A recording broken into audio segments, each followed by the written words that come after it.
Bonjour mesdames et messieurs et bienvenue à vous dans votre émission Ma famille, ma vie. Aujourd'hui on est le lundi 5 décembre 2022 et on est en direct pour une heure, voilà, jusqu'à 11h30.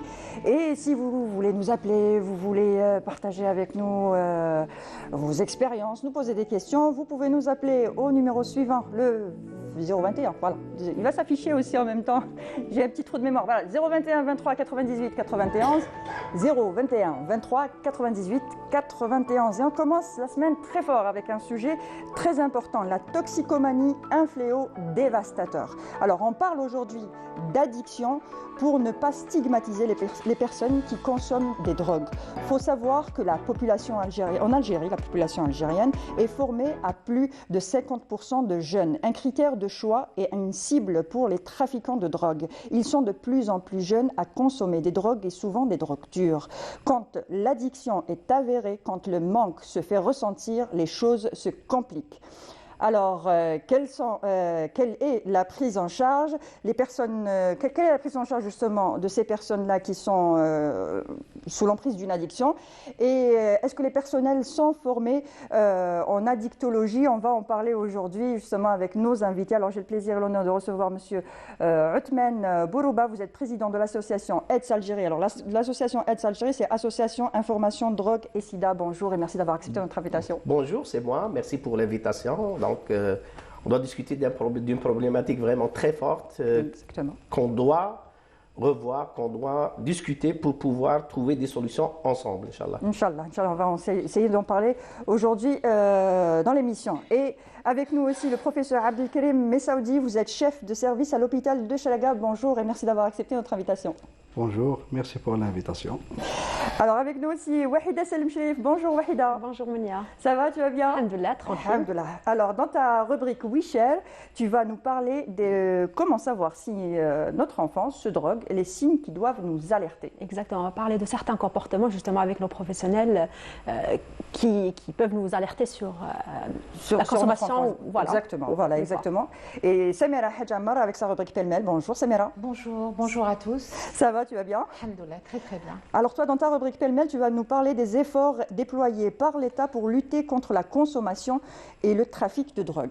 Oui, alors les efforts déployés par l'État, mais aussi par la société civile, par les centres qui ont été créés par l'État, qui sont encouragés et soutenus, et du cadre légal et de tout ce qui s'est fait ces derniers temps, en fait. Très bien. Voilà. Très bien, alors on peut commencer? Oui. Très bien, alors là, les toxicomanes sont souvent pris pour des délinquants dangereux alors qu'il faut les considérer comme des malades qui font face à une addiction. Pourquoi on parle d'addiction et on ne parle plus de toxicomanie, professeur? Tout simplement, tout d'abord, l'addiction, ou bien la consommation de substances psychoactives est un problème, donc est un fléau social mondial. Mais aussi, c'est une maladie, comme toutes les autres pathologies, c'est une maladie chronique, il faut le savoir. Donc, on n'est plus dans la stigmatisation, il ne faut plus donc voir les patients comme étant des patients à part, mais c'est des patients qui souffrent, qui ont des troubles, liés à cette substance-là, donc qui nécessitent des prises en charge particulières. Donc, il y en a beaucoup de travail, ça nécessite énormément de travail dans leur prise en charge parce que c'est des pathologies chroniques. Donc, il y a aussi, malheureusement, puisqu'on est au mois de décembre, le 1er décembre, nous avons célébré la journée mondiale du sida. Il faut savoir que la consommation, en général, ces consommations de drogue, peuvent être comme aussi facteurs ou bien moyens qui peuvent être à l'origine d'infections, notamment de plusieurs pathologies, notamment certaines infections, le sida, le virus HIV et les hépatites C qu'on rencontre énormément sur le terrain. Donc tout simplement, c'est une pathologie chronique qu'il faut prendre en charge. Et la spécialité d'addictologie aussi, c'est une spécialité très jeune en Algérie. Donc actuellement, on parle plus de... Il n'y a pas de formation académique de spécialistes en addictologie en Algérie. Il y a ce qu'on appelle des formations supplémentaires, des formations de surspécialité. Il y a aussi des formations pour les médecins généralistes depuis des années par le ministère de la Santé qui concernent la formation des médecins généralistes pour la prise en charge des patients donc consommateurs de substances psychoactives. Très bien. Alors on parle d'addiction, ça peut être donc ça ressemble, ça on va dire le même schéma que d'autres addictions, addiction à autre chose, pas forcément aux substances, à ce genre de substances. C'est comme l'addiction par exemple aux jeux vidéo, on va dire, c'est le premier exemple que je trouve, au téléphone portable, au smartphone, l'addiction à peut-être la cigarette ou à autre chose. C'est considéré un petit peu comme la même chose. C'est plus considéré comme parce que souvent c'est un peu tabou quand on parle de toxicomanie. Enfin, en parenthèse. Donc, quand on parle de toxicomanie, c'est un peu tabou. L'image, voilà, la société voit ça comme voit ces personnes-là comme des personnes délinquantes, voilà.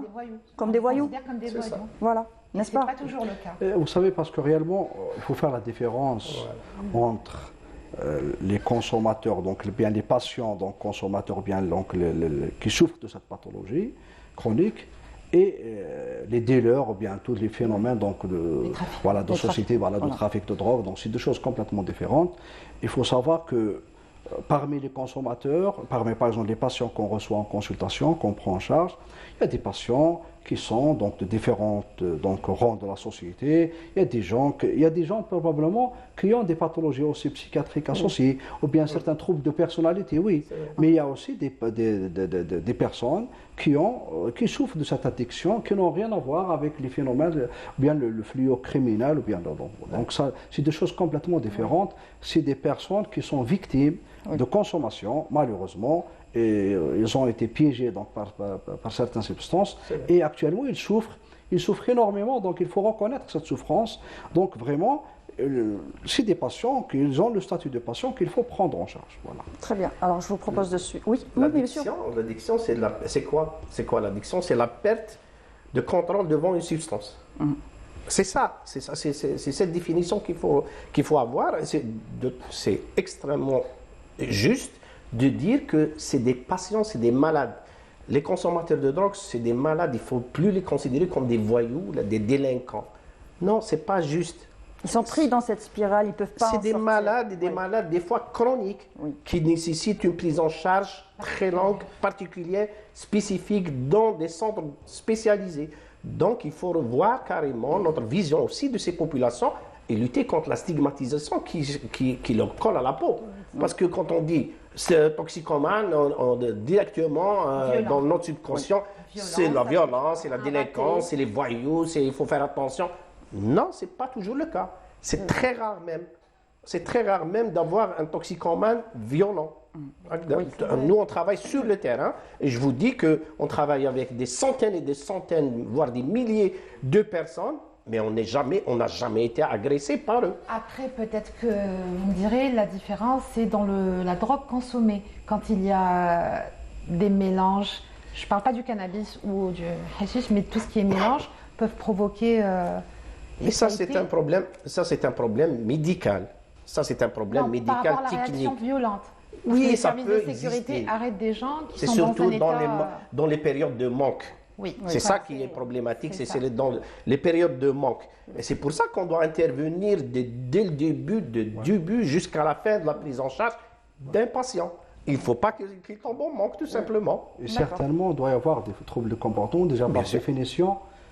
Toxicomanie, c'est-à-dire c'est tous les troubles qu'on peut avoir secondairement à la consommation de substances qu'on appelle substances psychoactives. Donc ça génère, évidemment, ça agit directement sur le cerveau, sur le récepteur au niveau cérébral. Donc ça engendre des troubles de l'humeur, des troubles de comportement. Donc vous voyez, donc ça peut être soit secondairement à la consommation, bien des fois en situation d'abus de consommation, ou bien des fois en situation de manque. D'accord, très bien. Donc ce que je vous propose, vous êtes lancé dans le débat, ce que je vous propose c'est de faire une pause, de suivre le reportage de Farida Belmeslim et de revenir juste après.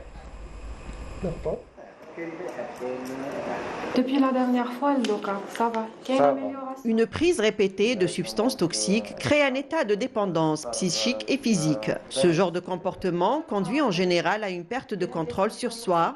On parle de toxicomanie, l'état de besoin intense à une substance nocive. C'est la tendance qu'aura une personne à un moment donné de sa vie d'aller vers un produit ou un comportement à la recherche d'un plaisir dans un premier temps. Voilà. Un bien-être, un plaisir, un apaisement parfois, et il va avoir tendance à retourner vers ce produit de nombreuses fois à la recherche de ce plaisir jusqu'à en devenir complètement dépendant et à ne plus pouvoir arrêter, ce qui va le pousser ensuite à augmenter la fréquence de sa consommation et les quantités de ses consommations. Avant, on associait beaucoup les addictions à la délinquance. Actuellement, on reçoit toutes les classes sociales et tous les niveaux intellectuels qui puissent exister. انايا بديت نستعمل كنت صغير كنت نستعمل زطله بديت صغير كان فيها مالي 14 13 شكون علم لك؟ صحابي نشوف صحابي يستعملوها هكذايا شغل تجيك هذيك الموبيل تجيك هذيك كنت نقرا مالك بديت بزطله في الحومه كنا نتكيفوا الزطله بصح ماشي كل يوم ما كانتش شاده فينا كنا دون طون نجيبوا زطله هكذايا نزطلوا ونريحوا ومن بعد كي كبرنا شويه لحقنا الليسي ونشربوا الكاشيات كاين بزاف انواع تاع الكاشيات ومن بعدك اون 2018 بديت لا دروغ دير شفت صاحبي كان معاه واحد صاحبي كان يستعمل هاد لا دروغ دير شفتو هو شفتو كيستعمل هذيك لا دروغ هو شفتو شفتو بلانا بزاف تخلوها بزاف سيتها دير لي فوميسمون دير البلاناج ودير العفايس واحد اخرين الحكه تحكمك الحكه تضحك فيه لحمك ومن بعدك اون 2020 اللي ولات شاده فيها وليت نستعملها كل يوم وليت ننجكتيها وليت انجكتابل وليت نديرها انجكتابل حسيت روحي عند دون ان اوتر موند شغل احساس ما نقدرش نحكي لك على الاحساس هذا كاع شغل وليت مطروش كاع ياتيك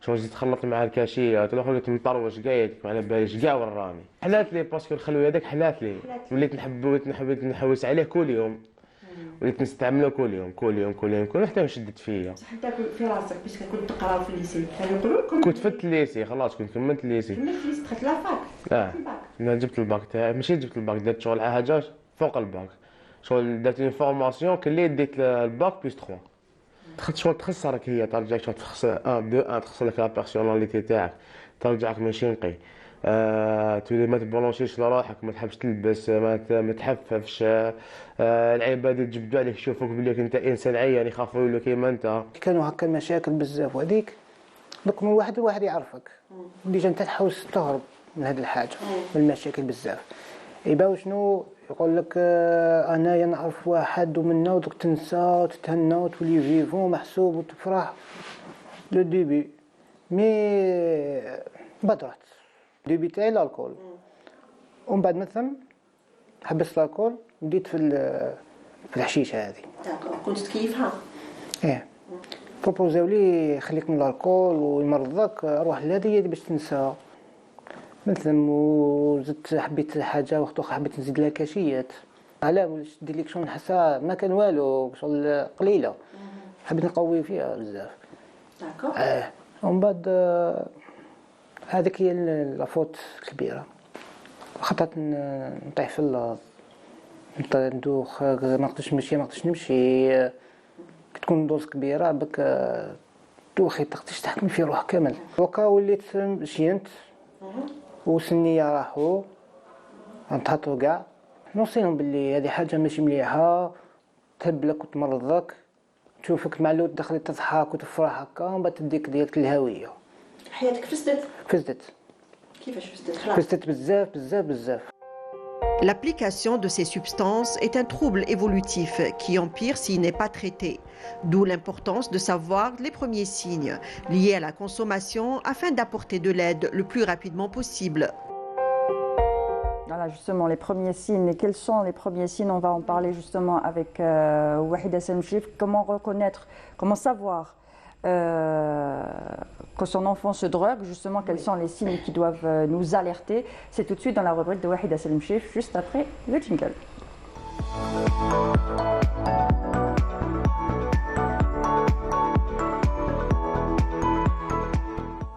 Alors, Wahida. Quand on est parent, souvent on remarque certains signes, on essaie de lire, analyser le comportement de notre enfant, mais certains comportements inhabituels peuvent vraiment nous alerter. Je commençais par comportementalement. On va parler du comportement d'un jeune qui consomme des produits illicites. Donc, on a, si notre jeune se replie sur lui-même, donc ne communique plus avec sa famille, ni avec ses amis d'ailleurs, il est toujours de mauvaise humeur, il réagit le plus souvent tout en exagérant. Même si on lui demande les petites choses à faire, il est là, il pète un plan, il se met à crier, à s'énerver facilement. C'est ça. Voilà. Donc, physiquement, d'ailleurs, on l'a eu au témoignage, le jeune, il a dit, alors il est fréquent chez les jeunes consommateurs qu'on observe une perte de poids, même si la personne, elle surconsomme, donc elle mange plus que la normalité, mais elle ne prend pas de poids. Donc, il y a aussi un laisser-aller physique, c'est-à-dire que la personne ne prend pas soin d'elle.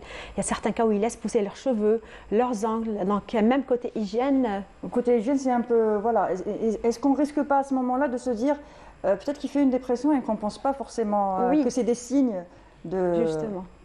Vous savez, réellement, tout d'abord, on l'a bien vu dans le reportage, la consommation, souvent, elle commence à l'âge très jeune, donc à l'adolescence. Et cette période de la vie, qui est très spécifique, qui est très particulière, qui nécessite vraiment qu'on soit très proche de ces adolescents, parce qu'il y a le phénomène de curiosité qui est au premier plan. De soi, vous avez donc certains, des fois, comportements qu'on peut qualifiés probablement des fois de pathologies, or que réellement on peut trouver qu'ils sont un petit peu normaux chez les adolescents. Et malheureusement, donc le contact il commence très jeune. Et chaque fois qu'il commence à l'âge très jeune, vous avez plus de risques d'avoir une addiction, en plus des répercussions. Oui. Pourquoi? Parce que c'est la période où vous avez l'évolution naturelle du cerveau. Donc vraiment, c'est là où vraiment l'apprentissage et tout ce que vous voulez comme évolution. Comment distinguer entre une crise d'adolescence qui peut provoquer ça chez un adolescent, l'exclusion, il veut plus se mettre en famille, il se laisse aller, il y a la mode avec... justement, c'est toute la difficulté. Et que les parents ne mettent pas la pression. On finit d'abord sur les signes avec Wahida et après on reviendra sur... Parce que réellement, cette consommation, évidemment, donc, il commence chez l'adulte jeune, on voit très bien à l'école avec des collègues, des amis. Donc là, et des fois, les parents, malheureusement, ne se rendent pas compte au départ. Et là, vraiment, où les parents peuvent remarquer quelque chose, c'est là où ça commence, où l'adolescent commence à développer certains symptômes. Oui. Par exemple, vous avez cité par exemple l'irritabilité, changement de comportement, des insomnies, on devient un peu coléreux, on devient un peu... on se laisse aller, comme on dit dans la vie. Il y a un laisser aller, par exemple. Des fois, par exemple, le rendement scolaire, des problèmes... Justement, le rendement scolaire. Donc justement, juste par rapport au comportement perte de poids, il y a certaines mamans, elles ont trouvé l'idée, elles se sont dit, tant que mon enfant il perd du poids, donc on associe ça directement à des consommations de produits illicites, qu'est-ce qu'elles font? Elles les emmènent voir un pédiatre, parce que quand on a 15, 16 ans, 17 ans, on va toujours voir un pédiatre. Et avant de faire le contrôle ou la visite de leur enfant, elles en parlent d'abord avec le pédiatre en disant, voilà, je soupçonne que mon enfant consomme des substances illicites, est-ce que vous pouvez voir avec lui? Et là déjà, ça va commencer par les aider et à partir de là, on peut déceler si l'enfant il est consommateur ou pas. Donc là, ça va vraiment l'aider. Aider les parents surtout. Donc on a dit aussi à l'école, bien sûr, tous, si je me trompe, vous m'arrêtez, tous, ils finissent par avoir un échec scolaire, même s'ils essaient de lutter malgré eux, c'est plus fort qu'eux. Pourquoi? Parce que en consommant des drogues, la mémoire immédiate de la personne qui consomme diminue, ainsi que sa capacité de se concentrer et de faire attention à ce que le professeur leur dit à l'école. Donc automatiquement, il est out. Même s'il se force, c'est plus possible, n'est-ce pas? Tout à fait, parce que vous savez, ça dépend aussi de la qualité du produit consommé, mais aussi des quantités des fois.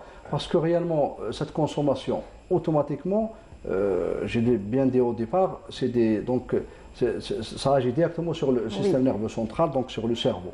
Donc automatiquement, ça va agir sur les mœurs de l'individu, le comportement, le rendement scolaire. Ça peut créer des problèmes avec des collègues, dans la famille aussi. Mais des fois, qu'on peut pratiquement il y a certaines phases ou bien certains comportements qu'on peut rencontrer de manière, dans une phase naturelle, chez un adolescent, sans qu'il soit consommateur. Exactement. Donc, l'idéal, c'est de détecter cette consommation le plus tôt possible. Voilà. Parce que si chaque fois qu'on détecte, qu'on a cette possibilité de détecter cette consommation, que les parents détectent cette consommation le plus tôt possible, ça sera on a plus de chances pour prendre en charge. Donc l'idéal, dès qu'on a le moins de petits doutes, c'est d'aller d'emmener son enfant voir son pédiatre, son jeune ado. La première des choses, il faut en parler. La communication. La communication qui est très importante. Parce que le plus important, ce n'est pas d'amener l'enfant à l'école ou bien de... Justement, il y a des parents, ils sont là surveillés à, comment on va dire, entre guillemets, fliquer leurs enfants, alors que peut-être ils ne fument même pas, ils ne font rien du tout. Mais ils leur mettent tellement de pression que l'enfant parfois peut... Tout à fait. La première des choses, il faut être très proche de nos enfants. Ça, de confiance. Ça dépend aussi de la famille dans laquelle on vit, parce que souvent c'est important la famille, les parents.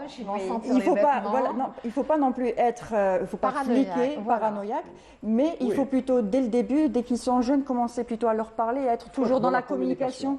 Communication, il faut construire la relation de confiance avec ses enfants. C'est pas le cas malheureusement. C'est pas toutes les familles qui le font. Et comment faire aujourd'hui en 2022 quand vous avez des enfants qui commencent à se droguer à partir de l'âge de 11 ans. Ça a été dit par la psychiatre du centre de Blida. Bien sûr que ça existe. Un enfant de 11 ans qui arrive à... Ça existe, et bien sûr que ça existe. Et c'est d'où tout l'intérêt de communiquer avec ses enfants, de construire un lien de confiance au sein de la famille, de pouvoir transmettre des valeurs à ses enfants, de pouvoir construire un lien. Briser les tabous dans les familles surtout. Bien sûr, essayer de parler le même codage, le même code d'appartenance à ses enfants, de comprendre les comportements de ses enfants. C'est comme ça qu'on peut élever ses enfants et mettre en place une famille, une structure familiale qui peut éventuellement lutter contre les phénomènes addicts.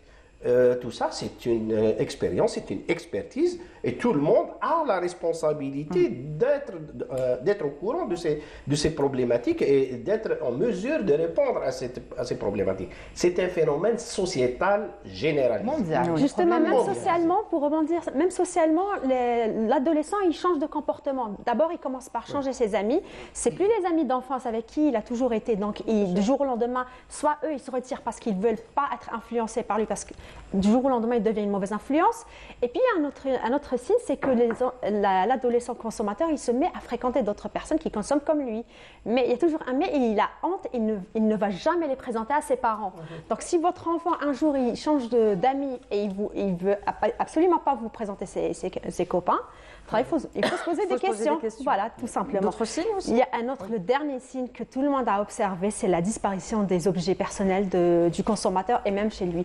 On commence par vendre. Quand on est en manque et quand les parents se disent on va le punir, on va l'aider, pas le punir à notre manière, on va arrêter de lui donner son argent de poche, qu'est-ce qu'il va faire? Vendre ses objets, ses bijoux, sa montre. Et même parfois, ils volent de chez eux. Il y a eu des témoignages de mamans qui ont dit il a vendu des héritages de ma grand-mère, tout ce qui est en cuivre, donc il l'a vendu au kilo pour des centimes. On voit ça souvent, madame. J'ai lu un témoignage d'une maman, elle a dit une fois on a été, pour une journée on s'est absenté, il a vidé la maison, et il a prétendu que c'était un cambriolage. Voilà, donc... L'idéal justement, c'est d'agir avant d'arriver, avant d'arriver à la consommation soit occasionnelle ou bien d'agir au moment de consommation occasionnelle. Parce que si on arrive à la dépendance, malheureusement après on va gérer les conséquences. C'est ça le problème. Le drame, il est là. Si vous êtes en face d'un enfant qui commence par exemple à vendre et tout ça parce qu'il est dans la dépendance. Voilà, c'est bon. Là, c'est dramatique. Il peut passer au crime, à l'agression. Oui, bien sûr. Au crime. Vous pouvez avoir tout ce que vous voulez comme Donc, le plus important, c'est la communication, d'être très proche de ces adolescents, mais surtout de les accompagner. C'est l'accompagnement. C'est-à-dire de parler, c'est de discuter calmement et d'essayer de comprendre qu'est-ce qui se passe. Pourquoi il y a un changement de comportement? Pourquoi il y a des difficultés scolaires? Pourquoi il devient agressif? Donc c'est ça le plus important. C'est ce qui manque vraiment, c'est la communication, c'est d'être très proche. Parce que souvent, on est un petit peu dépassé. chacun, voilà, les parents sont dépassés dans le travail et tout ça. Donc, on n'est pas le plus important, essentiel d'envoyer l'enfant à l'école et tout ça. Voilà, et on le nourrit, on l'habille. Mais si on n'est pas très proche d'essayer de comprendre qu'est-ce qui se passe, d'accompagner votre enfant et tout ça, malheureusement, souvent, ça peut tomber dans le piège de la toxicomanie. Est-ce qu'aujourd'hui, je veux dire actuellement, c'est les mêmes problématiques qui se posaient qu'avant, il y a 10 ans, ou à partir des années 90 ? C'est-à-dire la situation précaire de la famille ou de l'environnement du consommateur, c'est-à-dire qu'une famille à revenus modestes ou qui n'ont pas les moyens, il est chômeur, il ne travaille pas, il n'a pas fait d'études. C'est quoi le profil, on va dire, oui. C'est monsieur tout le monde. Hein. Oui. Moi, je vous dis en tous les cas. Je parle des jeunes. Hein. Voilà, je vous dis en tous les cas, en tant qu'association, moi je dis qu'il y a une explosion de l'épidémie à toxicomanie en Algérie. C'est une épidémie de toxicomanie. C'est un tsunami qui est en train de s'abattre sur l'Algérie, sur les jeunes Algériens. Chacun va le voir devant son quartier. Le quartier dialogue, il va voir qu'il y a un problème. Avant, ce n'était pas comme ça. Avant, mais avant on ne pouvait pas s'en procurer aussi facilement. C'était pas disponible et accessible. C'était pas aussi accessible. Oui. Écoutez, dans la stratégie de lutte contre la toxicomanie, il y a 2 piliers. Agir sur l'offre et agir sur la demande. Agir sur l'offre, on ne le fait pas assez bien. Parce que il suffit pas d'avoir. C'est là où je devrais intervenir tout à l'heure pour vous dire que non, l'État, et pas que l'État, la société civile, beaucoup de gens déploient des efforts pour justement lutter contre la. Est-ce que c'est suffisant? Non, je vous parle. On ne sait pas, on attend les résultats des enquêtes. Il y a des enquêtes qui ont été demandées. Moi, je viens du terrain. Je vous parle de quelque chose de visible sur le terrain. C'est pas suffisant. Cette vision était peut-être crédible et réaliste, ça fait 10-15 ans. Elle n'est plus aujourd'hui. On doit revoir carrément notre vision, la vision doit être holistique, une vision stratégique holistique qui prend en charge tous les éléments de prise en charge, pas uniquement la prise en charge médicale et thérapeutique, mais aussi tout ce qui est en amont, c'est surtout la prévention. On va en parler un petit peu plus tout à l'heure dans la rubrique de Samira Hadjamar, pardon. Voilà, de Samira Hadjamar. Mais il faut savoir qu'on commence déjà très jeune, de plus en plus jeune, vous l'avez dit, on l'a vu dans le reportage aussi. Ça fonctionne comment exactement? Parce qu'on commence souvent avec quelque chose qui n'est pas... Et on finit souvent avec des substances plus fortes et plus dangereuses. Le passage logique. Juste pour continuer dans l'idée concernant le phénomène de la toxicomanie. Actuellement, tout d'abord, c'est un phénomène mondial. Et tout le monde qui est concerné, parce que c'est un phénomène très complexe. Donc, c'est tout le monde qui est concerné à tous les niveaux qui sont concernés par le phénomène de la toxicomanie, soit dans la prévention, soit dans la prévention. C'est très important. Certes, il y a un travail qui se fait, ça c'est tout le monde qui le sait. Peut-être il y a des choses qu'il faut renforcer ou bien améliorer. Mais si je reviens à votre question concernant la consommation, c'est clair que souvent, je dis bien souvent, c'est des consommations qui commencent de manière occasionnelle. D'accord, occasionnelle chez les adolescents. Et après, malheureusement, donc avec le temps, il tombe dans le piège, il devient donc esclave, si on peut utiliser le terme, ou bien donc assiégé, ou bien donc coincé par cette consommation, et ça devient après une consommation pathologique et problématique. Et la consommation, souvent, ça commence par des petites consommations comme ça, par exemple, certains comprimés, cachillettes, halwa, donc tout ce que vous voulez comme en disant bonbon. Tout à l'heure, on a discuté en dehors quand on était dans les loges, on va dire ça comme ça. Je vous ai montré un produit que je ne vais pas montrer aujourd'hui à l'écran, c'est clair, c'est un produit auquel les enfants sont j'arrive pas à formuler correctement ma phrase. Qui a été détourné de son usage classique, initial. Les enfants peuvent se procurer ce produit-là dans n'importe quel supermarché. C'est un produit que je ne citerai pas, je n'expliquerai même pas ce que c'est. Qui est sucré, d'accord, mais qui contient des additifs alimentaires. Et apparemment, certains additifs alimentaires dans ces genres de produits, s'ils ne sont pas à une dose légale, ils deviennent pratiquement comme une drogue. Alors les enfants maintenant, ce qu'ils font, même au primaire, c'est un témoignage que j'ai reçu, donc c'est au primaire souvent que ça arrive, on est influencé pour acheter ce produit-là, donc on va l'acheter ce produit-là et on va le consommer pour ne pas donner plus de détails. Donc ça peut commencer comme ça et finir... Tout à fait, occasionnellement, ou bien des fois accidentellement, ça peut arriver des fois, certaines consommations, et on le dit toujours dans la toxicomanie, ça commence par occasion, après ça crée une relation d'amour entre la substance et l'individu, et malheureusement ça se termine par un malheur. Donc à la fin ça devient très douloureux avec des conséquences dramatiques que vous connaissez tous. C'est un peu ce qui se passe aussi pour la consultation chez le psychologue ou plutôt chez le psychiatre, quand il y a la prescription de médicaments, d'antidépresseurs, voilà, d'antidépresseurs ou d'anxiolytiques. C'est détourné et consommé aussi. C'est aussi détourné de l'usage initial prévu pour. Il y a beaucoup il n'est même pas dans la classification des. Le vrai des problème drogues, actuellement, ce n'est pas ça, madame. Ce n'est pas uniquement les prescriptions. Parce que réellement, le vrai problème, d'ailleurs, on le voit, ça devient un phénomène mondial. Il y a la mondialisation et c'est pour ça que ça circule. Les produits toxiques, ça circule dans tous les sens et les drogues dures deviennent disponibles malheureusement à tous les niveaux, dans tous les pays du monde. Et c'est vrai qu'il y a un travail formidable des services de sécurité qui est fait sur le terrain. Et peut-être des fois, il y a toujours malheureusement des quantités qui arrivent aux consommateurs. Non, mais c'est eux qui le disent. C'est même pas nous, c'est eux qui le disent que tout ce qui est entre parenthèses prix, ça représente que le truc visible de l'iceberg. L'iceberg, c'est beaucoup plus important. Tout ce qu'on ne voit pas est beaucoup plus important que ce qu'on voit. C'est pour ça qu'on voit. Je vous dis, allons-y, sur le terrain, on va voir sur le terrain.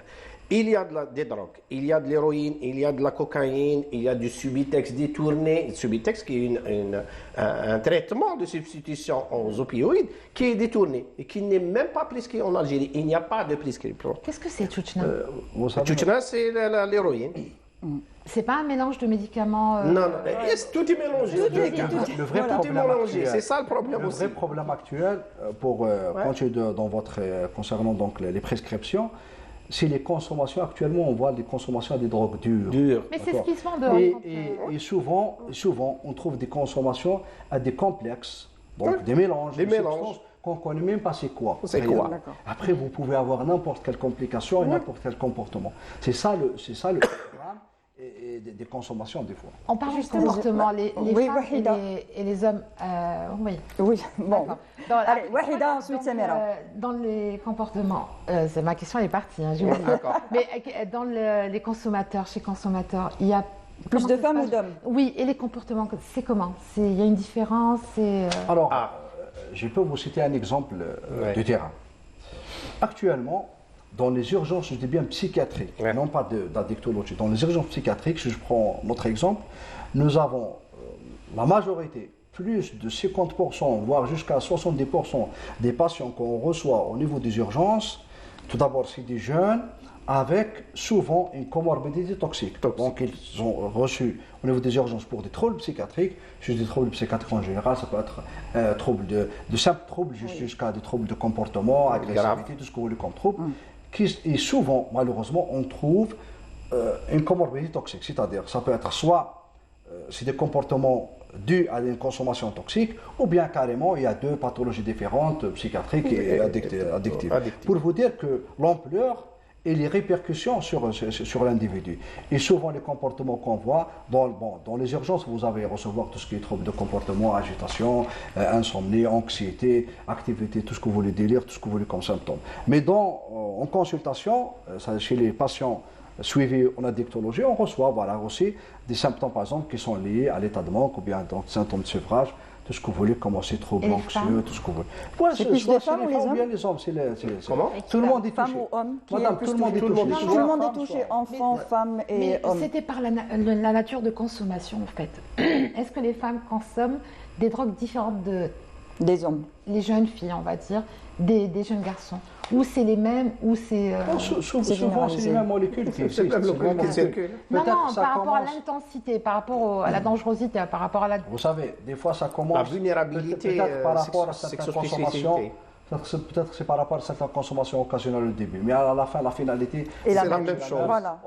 Par exemple, vous savez, ce qui malheureusement, ce qui est vraiment touchant pour nous, c'est de recevoir des jeunes au stade de complication. Donc, ils viennent avec dans des situations. Il faut revenir à la prévention. À la prévention, plusieurs années. Malheureusement, le parent pauvre de la stratégie. Avec des complications. Mais ça commence souvent avec ce qu'on dit, n'est-ce pas, Wahida, Justement, on parle souvent des drogues douces, des drogues dures, mais finalement, la finalité, elle se ressemble. Moi, j'ai vu certains chercheurs, ils disent arrêtons d'appeler drogue douce parce qu'au final, ils se ressemblent. Quand on dit, c'est justement ce que disait Wahida, quand on dit drogue douce, on a l'impression que ce n'est pas si grave. C'est le cannabis. Mais c'est ça le piège. C'est ça le piège. Réellement, moi-même, je n'aime pas ce mot. Réellement, c'est vrai que sur le plan scientifique, on peut les classer douces ou bien moins graves et graves, tout ce que vous voulez comme classification. Mais le plus important, c'est quoi? C'est que ces consommations qu'on peut appeler soi-disant douces ou bien moins graves, qui peuvent, et souvent c'est que ça commence comme ça, ça peut arriver, c'est une évolution. C'est le passage logique. Donc le problème, il est là. Certains pays prescrivent le cannabis en thérapeutique, en médecine de... Vous savez, pour les gens qui ont souffert des cancers. Mais bien sûr. Pour arrêter par exemple la morphine, c'est donc plus grave, on leur donne après la possibilité, où ils sont en fin de vie aussi, en fin de vie on leur permet... Ça c'est un truc thérapeutique. Donc du cannabis en Hollande, aux Pays-Bas, on peut consommer, acheter, on ne peut pas produire, mais on peut consommer et acheter, c'est autorisé. De nature, nous avons beaucoup de substances qui ont un effet thérapeutique, ça c'est clair. D'ailleurs, même la découverte de certaines substances, ça a été au départ dans un cadre thérapeutique. Vous avez évoqué par exemple les morphiniques, ça c'est clair, notamment chez les cancéreux, tout ça, là où il y a la douleur atroce, très difficile, il y a des prescriptions, mais des prescriptions dans un cadre médical et non pas une déviation de ces consommations. Un détournement de l'usage, un misusage de ces produits. Quelles sont les stratégies thérapeutiques pour se détacher de ces produits? Souvent on dit la volonté, mais on sait très bien que dans ce genre de cas, la volonté ne suffit pas. Alors, pour parler de la thérapeutique... Après, on reviendra sur la sensibilisation. Oui, justement, il faut tout d'abord, juste pour citer le mot, passer par la prévention. Parce que réellement, la meilleure prise en charge de la toxicomanie, c'est la prévention. La prévention, ça passe par D'accord, alors la prévention passe par la sensibilisation, mais le souci, la question que je vous pose, est-ce que... Pas uniquement, pas la sensibilisation. La communication. C'est la communication pour le changement de comportement. La communication, mais il faut savoir comment communiquer. Spécifiques. Justement, il faut savoir comment communiquer avec chaque tranche d'âge, comment ça va communiquer avec les enfants les plus jeunes. Est-ce qu'il y a des stratégies qu'il faut changer? Parce que là, souvent, c'est des adultes qui parlent aux enfants et souvent, à l'adolescence, on est du genre à ne pas écouter, on va s'affirmer. Est-ce que ce ne serait pas mieux de passer par des programmes télé, on va dire des dessins animés, des pièces de théâtre, ce genre de choses, tout ce qui peut marcher? Tout ce que peut marcher maintenant, tous les canaux doivent être utilisés. Parce que le phénomène a pris tellement d'ampleur que tout le monde est responsable pour pouvoir agir et casser la dynamique de cette épidémie, je le dis, je l'assume, de cette épidémie de toxicomanie. Maintenant, tout le problème, on est en train de discuter sur la prise en charge. Mais la prise en charge, ça veut dire... Pour moi, elle vient. Il ne faut pas arriver à la prise en charge. C'est trop tard. D'accord, il ne faut pas arriver à la prise en charge. Déjà que, premièrement, avec tous les efforts qui sont fournis au jour d'aujourd'hui, c'est tellement dépassé. C'est tellement dépassé. Le professeur est là pour vous dire qu'il est submergé par les patients. Submergé par les patients. Et un seul centre référent au niveau d'Alger. Est-ce que c'est suffisant? Moi, je vous dis, avec une étude validée, estimation des tailles validée, des UDI, des usagers de drogue injectables validés par le ministère de la Santé, on a à peu près 6000 injecteurs sur la place d'Alger. Qu'est-ce qu'ils prennent en charge? C'est quoi qu'on prise en charge? C'est rien. C'est pour ça que je vous dis qu'on doit tout revoir. Toute la dynamique de la lutte contre la toxicomanie doit être revue. Tous les intervenants doivent revoir leur copie, y compris nous en tant qu'association. Tout le monde, c'est-à-dire même nous en tant qu'association, on doit revoir carrément nos modes d'intervention, comment intervenir, comment faire élargir notre plan d'action. Parce qu'il ne faut pas oublier, c'est des activités spécifiques. Par exemple, auprès des UDI, c'est des programmes RDR, programmes de réduction des risques avec des programmes, avec des projets spécifiques, avec des interventions très scientifiques qui sont la prévention combinée pour le changement de comportement. On a au jour d'aujourd'hui un programme d'échange de seringues. Oui. D'échange de seringues au niveau des associations. Oui. On le fait et on l'assume. Pour éviter... Parce qu'il y a une problématique très grave. 70% des personnes qu'on dépiste au niveau de l'association des UDI, qu'on dépiste au niveau de l'association, sont porteurs de VIH-C. C'est-à-dire, pas de VIH, de VIH-C, de l'hépatite C, qui est une pathologie très grave. Parce qu'on partage les seringues, alors vaut mieux distribuer des seringues. Distribuer des seringues pour avoir moins de personnes contaminées. Moins de malades contaminés. Mais tout ça, ça demande, c'est pour ça que je dis, c'est pas suffisant. Au jour d'aujourd'hui, on est dépassé, tout le monde est dépassé. Donc, on doit revoir notre copie. Tout le monde doit revoir sa copie. On a par exemple des organismes qui prennent en charge cette problématique. De désintoxication. Non, de sensibilisation. C'est un plan stratégique. Voilà, c'est un plan stratégique. Mais ils ont des problématiques, ils ont une vision beaucoup plus planification qu'une vision opérationnalisation. C'est pas bon. Le ministère de la Santé a une vision thérapeutique, uniquement thérapeutique. C'est pas bon. C'est tout ça. C'est déjà pas mal. C'est déjà bon. Bien sûr que c'est pas mal. Mais il faut la prévention. Il ne faut pas arriver au thérapeutique. Voilà. C'est ce que vous voulez dire. C'est le plus grand oui, professeur. Qu'est-ce qu'on avant de venir vers vous, quelles sont les démarches de l'association justement dans ce cadre-là pour prévenir au maximum, pour éviter la catastrophe? On intervient sur 3 axes, sur 3 niveaux. Oui. Premièrement, les niveaux plaidoyer, ce qu'on est en train de faire aujourd'hui, c'est de plaider pour qu'il y ait une refonte, une révision globale de la stratégie, de notre vision en tant que pays pour la lutte contre cette pandémie qui est la toxicomanie. Premièrement. Deuxièmement, ça c'est stratégique. Plaidoyer et stratégique. Deuxièmement, planification. C'est-à-dire, on est en train, nous en tant qu'association AIDS Algérie, il y a d'autres associations qui interviennent dans ce programme. On intervient sur 4-5 wilayas sur la toxicomanie par voie injectable. Là, ça c'est le top. High level. Voilà. Et là, c'est problématique. On a des programmes spécifiques, on appelle ça des programmes de prévention combinée, de proximité, qui font appel à des toxicomanes. Vous savez qu'il y a sur le territoire national d'associations qui travaillent sur la lutte contre le sida? Non, sur le programme de ce que je parle, il y en a 5. Absolument. Mais pas les 5 qui interviennent auprès des UDI. Il n'y a que 3 qui interviennent auprès des UDI. Okay. Il y a AIDS Algérie, il y a APCS et il y a ANIS, APCS à Oran et ANIS à Annaba. Pour vous dire que ce n'est pas suffisant. Absolument.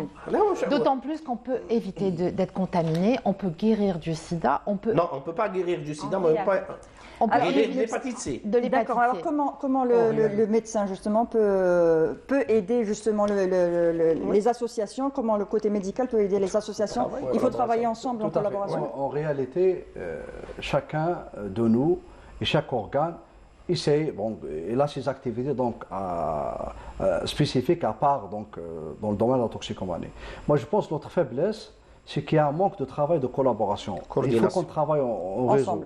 Parce que réellement, je reviens toujours sur le problème de la toxicomanie qui concerne tout le monde, à tous les niveaux et tous les organes. Donc, automatiquement, il faut une collaboration, il faut une stratégie de travail en réseau. Nous, par exemple, c'est vrai que déjà, en matière médicale, il y a 2 types de prise en charge. Vous avez la prise en charge en intra-hospitalier et vous avez la prise en charge avec l'hôpital des jours, bien ce qu'on appelle le même travail de proximité, notamment les centres de proximité. Ambulatoire, pour une consultation. Là, il y a un travail extraordinaire qu'il faut renforcer parce que c'est ces centres-là qui sont là, qui peuvent permettre, pour éviter la stigmatisation des patients, donc ils sont proches. On peut travailler, ce qu'on fait actuellement. Donc on le fait en collaboration, on s'appelle souvent, on se voit pour essayer de prendre en charge des patients ensemble. Mais parce que le plus important, ce n'est pas par exemple la cure de désintoxication. On peut hospitaliser un patient, on fait les cures, il n'y a pas de problème. Voilà, tout d'abord il ne faut pas arriver. Mais il y a autre chose, après, une fois le patient pris en charge à l'hôpital, après à la sortie, comment faire pour renforcer cette prise en charge, pour faire que cette personne ne retombe pas. Donc il y a le travail des soins dans les centres de proximité, mais vous avez aussi le travail en collaboration avec les associations. Il faut continuer à accompagner le malade, parce que c'est un malade. Il faut l'accompagner après aussi. C'est des patients qui nécessitent une attention particulière et un accompagnement sur le terrain. Parce que les problèmes, vous savez, une fois que vous avez pris en charge un patient, c'est bon, vous avez réussi votre sevrage, mais le problème après, à la sortie, malheureusement, il va tomber dans le vide. Oui. Parce qu'il y a d'autres problèmes, d'autres facteurs de stress, de vie qui vont intervenir. Il faut savoir que la rechute n'est pas une fatalité. Mais bien sûr, ça fait partie. Voilà, ça fait on l'a partie dit dès le départ, c'est une maladie chronique. Donc, qui va évoluer par poussée, rémission, bien rechute. C'est tout à fait normal.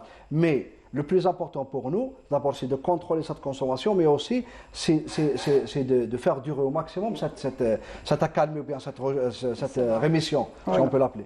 Donc, et le travail doit se faire en collaboration avec il faut qu'il soit accompagné sur le terrain pour combler le vide, pour lutter contre ce stress au quotidien. Parce que, écoutez, vous savez, vous allez enlever une substance. Il y a un vide. Et ce vide-là, si on ne le comble pas, automatiquement, on va être comblé par autre chose, d'autres phénomènes, bien d'autres substances aussi. Très bien. Alors maintenant, nous allons parler des efforts déployés par l'État pour lutter contre la consommation et le trafic de drogue. Et c'est avec Samira Hadj Amar pour sa rubrique Pêle-mêle.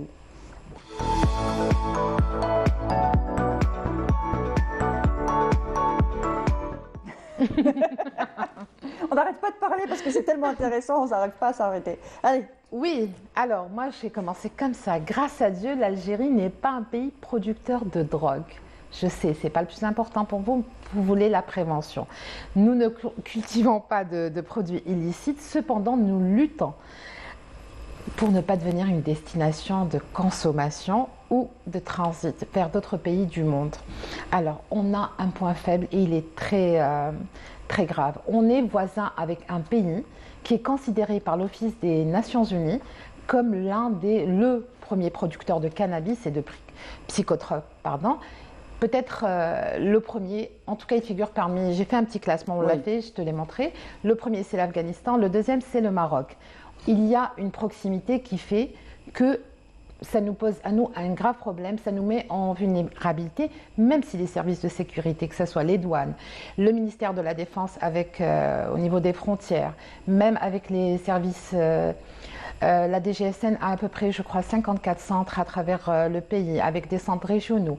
Il y a des brigades canines qui ont été on va dire, créées. Il y a tout un travail qui est fait. Il y a le bilan du ministère de la Défense tous les mercredis qui nous dit le nombre de saisies. Il y a effectivement des saisies régulières. Jusqu'à hier, il y a eu encore des saisies de drogue. Voilà. Donc, pour vous dire, le Maroc cultive sur 52 000 hectares et il emploie plus de 100 000 personnes à cette économie. Il y a souvent des saisies au niveau de Tlemcen et ça nous pose à nous un problème en Algérie. Voilà, tout ça pour dire que l'Algérie déploie de gros efforts pour faire face par tous les moyens possibles. Et ça a commencé dès le début des années 70 où l'Algérie a adhéré à la Convention unique sur les stupéfiants ainsi qu'au protocole en 1965, en 1972 et 2003. Une convention sur les psychotropes aussi, donc elle a adhéré. Nous avons adhéré en 1978 et aux Nations Unies contre le trafic illicite des stupéfiants et de substances psychotropes en 1995. Alors la politique de santé, et c'est là où c'est important, à partir de 1992, et c'est là où il y a eu, on va dire, le début des études, les sondages, ils sont allés dans les prisons, ils ont vu les jeunes, ils ont fait on va dire des années sur les jeunes qui étaient emprisonnés en Algérie pour voir s'ils étaient consommateurs. Il y a eu la création d'une commission de lutte contre la drogue et la toxicomanie. En 1996, il y a eu le premier centre de soins et de prévention aux toxicomanes à Blida. En 1998, le Comité national de lutte contre la toxicomanie est né. Il est créé par le ministère de la Santé. Voilà. Et il y a l'Office national de lutte contre la drogue et la toxicomanie, installé aussi sous la tutelle du ministère, mais lui a dans son comité 14 secteurs. Il n'y a pas uniquement le ministère de la Santé. Ça ne suffit pas. On va rebondir juste après. Nous avons un appel téléphonique, on va prendre un appel téléphonique. C'est Mohamed qui nous appelle. Bonjour Mohamed. Bonjour. Ça va, vous allez bien? Ça va, alhamdoulilah. Alhamdoulilah. Alors, vous nous appelez pour nous parler de votre fils. Alors, c'est quoi le problème, c'est quoi le souci exactement? تسمحي لي نهضر بالعربيه. bien sûr هذا بالعربيه وي المهم نعاونوك سي بلوز امبورطون. انا فقدت له طروطه. فقدت له متوخر. كي فقدت له كان حب يحبسها. كان يشرب بالكاشيات والحشيشه. وي. حب يحبسها ولا اغريسيف.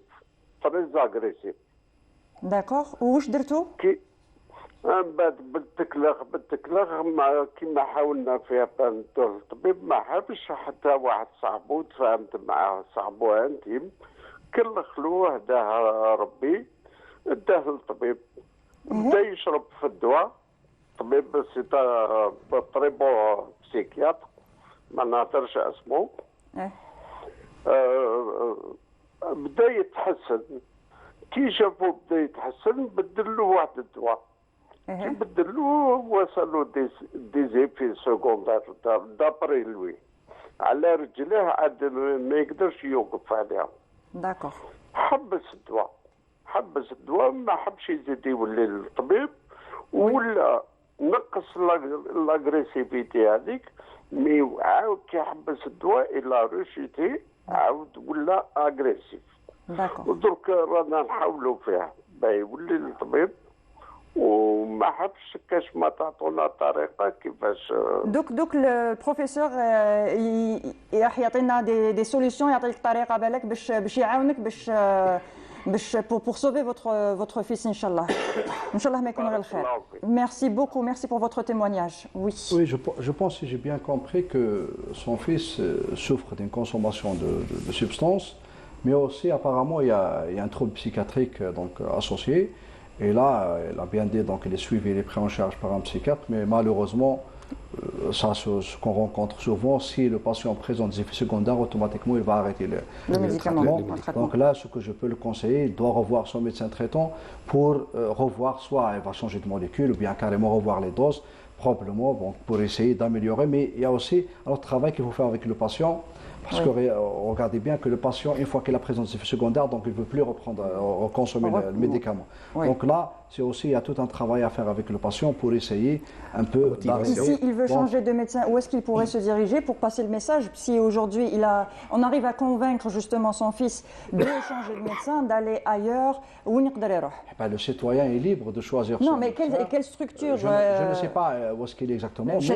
Comme par exemple. Nous, tous les cas, nos portes sont ouvertes pour tous les patients. Il y a aucun problème. 45 centres. Oui. Voilà.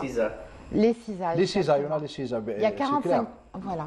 C'était dans ma chronique. Et normalement, il devrait y en avoir 53. Il devrait y en avoir à peu près dans toutes les villes. Ce n'est pas suffisant. Ce n'est pas suffisant, je suis d'accord avec vous. Mais ce qui est important, déjà ce travail qui a été créé par le ministère de la Santé et cette implantation des CISA à travers donc, le territoire national, parce que réellement, c'est ça. Il faut qu'on favorise la prise en charge ambulatoire. C'est ça le plus important, pour éviter d'arriver à l'hospitalisation. Parce que l'hospitalisation, en quelque sorte, si on peut l'appeler, c'est un échec. C'est un échec, la prise en charge. Donc, vous hospitalisez un patient, tout d'abord ça a un coût, mais aussi il peut avoir des répercussions. Parce qu'une fois, quand il est hospitalisé, il est enfermé, on va dire en quelque sorte.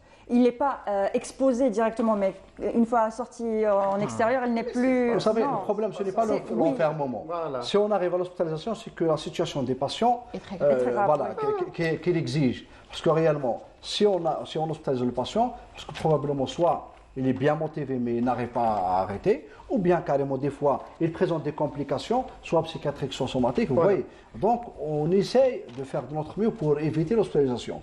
Voilà. Mais dans ce cas-là, apparemment, le patient présente donc, une comorbidité toxique et psychiatrique. Il faut qu'il soit pris en charge, même aussi pour prendre en charge les effets secondaires des médicaments. Donc, il peut se diriger vers Chalaga, par exemple, pour une consultation, pour être pris en charge. Il peut revoir son médecin traitant, bien dans un établissement s'il ne veut pas, justement, parce que son fils ne veut plus aller voir le médecin. Ce qu'il était en train de nous expliquer. Le professeur vous le dit d'une façon... oui. Mais moi, je vais vous le dire, parce que moi, associatif, il n'y a aucun problème. Ils sont submergés par des patients. Oui. Ils sont submergés par les patients. Est-ce qu'ils peuvent venir voir une association? Oui, bien sûr qu'ils il y a le centre de Boucherie aussi. Il y a beaucoup de CISA, mais quel que soit le nombre, de malades. C'est vrai que souvent qu'on est dépassé, notamment au niveau des urgences, mais nos portes sont ouvertes pour tous les patients. Oui. Vous savez, je vais vous dire une chose, on reçoit des patients de toute l'Algérie. Est-ce que c'est normal? De toute l'Algérie. Bon, on comprend des fois des patients qui veulent soit changer d'institution, bien autre chose, mais on ne pourra jamais refuser un malade les soins. Donc on est toujours disponible pour c'est pour ça que moi, en tous les cas, en tant qu'association, on plaide pour qu'il y ait une généralisation, une offre de soins beaucoup plus importante par rapport aux chiffres. On parle rien que par rapport aux chiffres. L'existant, c'est tellement beaucoup que la prise en charge ne suit pas. Il faut renforcer la prise en charge. Plus de structures. À Alger, qui est une mégapole, on a 2 structures de prise en charge, une structure référence qui est Shrega. Vous savez, on a des centaines, au niveau des associations, on a une centaine de personnes dans la liste d'attente. Est-ce que c'est normal pour une prise en charge? Mais il y a une chose, c'est que tous les patients reçus ne sont pas. Voilà. C'est-à-dire qu'on essaie de prendre en charge maximum et je pense qu'il peut ramener son fils sans aucun problème. Merci. Oui, Samira. Voilà, alors juste pour dire qu'une loi existe, c'est une loi, mais avant ça, depuis des années, donc des associations, des centres, tout ça, demandent à ce que le statut donc, du consommateur change, exactement, du consommateur qui... Comme du délinquant à victime, exactement. À victime, à patient, à malade chronique, ce que vous avez dit. Voilà, et le truc scientifique plaide pour ça. Voilà, et récemment, donc, le législateur a annoncé qu'il y aurait prochainement il y a eu déjà, vous me l'avez dit tout à l'heure, une première injonction pour la thérapeutique, voilà. Et dans quelques mois, je pense que de textes de loi vont passer. Et il y aura à ce moment-là ce qui préconise le législateur, c'est qu'une fois que la personne est arrêtée, le consommateur est arrêté, il est préférable d'avoir un internement thérapeutique dans un centre au lieu de l'envoyer en prison. Parfois, c'est pour... les peines de prison prévues pour les consommateurs sont de 2 mois à 2 ans et selon c'est au cas par cas toujours, la gravité, ça passe au double. C'est aussi quand on administre à un mineur et les personnes aux besoins spécifiques, ça passe aussi au double. Voilà, bref, il y a des amendes, tout ça. Mais lui, ce qu'il voudrait, c'est que ces personnes, ces gens soient considérés comme des victimes, des malades et qu'ils soient pris en charge pendant leur internement dans un centre ou leur suivi, leur prise en charge médicale, et ensuite qu'il y ait un encadrement et un suivi par la suite. Est-ce que ça peut se faire ou ça paraît utopique pour l'instant? Dans la prise en charge des patients, au lieu de les envoyer en prison, de toutes les pathologies. Selon le cas, parce que quelqu'un qui a tué forcément ne peut pas. Tout d'abord, la prise en charge, elle évolue. Mais aussi, on s'adapte en fonction des données épidémiologiques. Voilà. Donc, prenons le cas de la toxicomanie, depuis l'indépendance jusqu'aujourd'hui. Donc, on voit très bien que cette évolution, dans la prise en charge, on essaie toujours de s'adapter. Vous avez évoqué l'injonction thérapeutique, par exemple. Donc, il y avait, je pense, en 2004, déjà une loi pour l'injonction thérapeutique. Actuellement, il y a au niveau des ministères, on a installé récemment le Comité national de lutte contre les addictions et qui est en train de travailler pour faire des propositions concernant plusieurs lois, mais aussi une stratégie nationale en matière de prise en charge des addictions en général et de la toxicomanie, mais aussi il faut y penser aussi à la prise en charge au niveau carcéral. Donc pour les prisons, il y a aussi des patients toxicomanes qui sont incarcérés, donc il faut qu'ils soient pris en charge.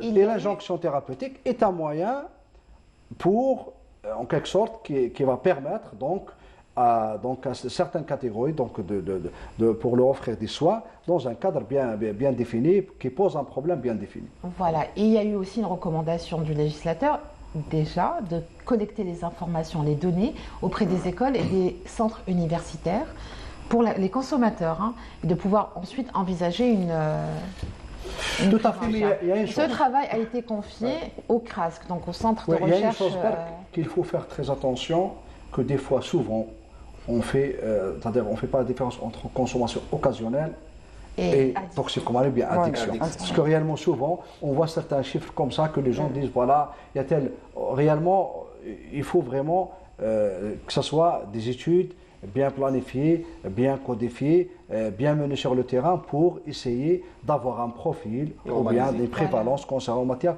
de toxicomanie, addiction, et non pas les prises occasionnelles, donc parce que c'est deux choses complètement différentes.